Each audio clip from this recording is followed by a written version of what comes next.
السلام عليكم ورحمة الله. ازيكم عاملين ايه؟ يا رب تكونوا بخير.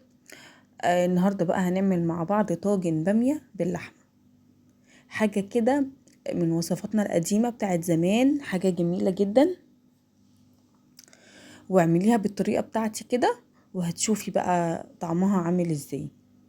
كل اللي هيدوقها من ايدك هيقول احلى بامية اكلتها من ايدك. جبت حلة وحطيت فيها حتة سمنة كده محترمة، وخرطت بصلايه. في ناس بتعمل الباميه بالثوم بس، وفي ناس تعمل بالبصل والثوم. انا من ضمن اللي بيعملوا بالبصل والثوم، وجربيها وشوفي ميكس البصل والثوم مع بعض. بصي، هيوديلك طاجن الباميه في حته تانية. وسكن على الثوم بس، احنا في النهايه بنعمل لها طشه كده محترمه. هنا شوحت بصلايه بس مش هديها لون، يعني انا بشوحها كده بس. يعني مش هحمرها يعني. ولو عجبك بقى فيديوهاتي ما تنسنيش بلايك واشتراك في القناة، هتنوريني وتشرفيني. هنا بعد ما اديت البصلايه تشويحه كده بسيطه، نزلت عليها كده بحبه توم محترمين. وصدقوني ميكس البصل والثوم مع بعض بيودوا طاجن الباميه كده في حته تانية. امشي بنفس الخطوات اللي انا بقولك عليها، يطلع احلى طاجن باميه من ايدك. ويا رب ما انساش حاجه وانا يعني بسجل لكم. هنا شوحت البصل مع الثوم، وطبعا حطينا توم يبقى هنحط كزبرة. الكزبرة برضو على البامية بتبقى تحفة جدا. وكنت عاملة يعني نص كيلو طماطم، مصفياه. انا الطماطم بصفيها عادة ما عدا المحشي والمسقعة. تمام. واستنيت لما الطماطم اتسبكت، ما حطيتش عليها اي حاجة.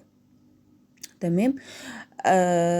جبت اللحمة بتاعتي وحطيتها في الصلصة. وكان عندي كيس بامية فروزن. ما فيش يعني ما حطيتش باميه فريش، بس كانت جميله برضو. وهحط ملح وفلفل اسود فقط لا غير. وهنا حسيت ان الصوص تقيل شويه، حطيت لها شويه شوربه. لما تعوز يعني لما تعوز سوائل حطوا شوربه. تمام. وهنا اللحمه كنت سلقاها، يعني نص سلقه كده. تمام، لان هي هتكمل سواها في الفرن. غلى غلوة واحدة بس، يعني ما استنيتش لما استوت، لا هو غلى غلوة واحدة بس. ورحت مفضياها في الطاجن، وهدخلها الفرن على نار هادية، على الرف اللي وسطاني.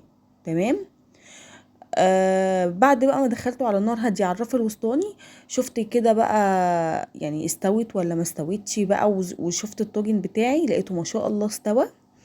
اثناء ما انا طلعته من الفرن، كان في بقى ايه، كنت بعمل طشة توم. توم وحتة سمنة كده ومعلقة كزبرة. تمام.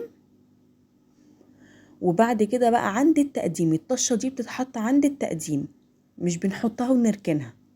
بتفرق والله، التركات دي بتفرق جدا جدا في الأكل. ده أسهل طاجن بامية ممكن تعمليه. بتسلقي اللحمة، طبعا كلنا عارفين بنسلق اللحمة ازاي، نص سلقة كده.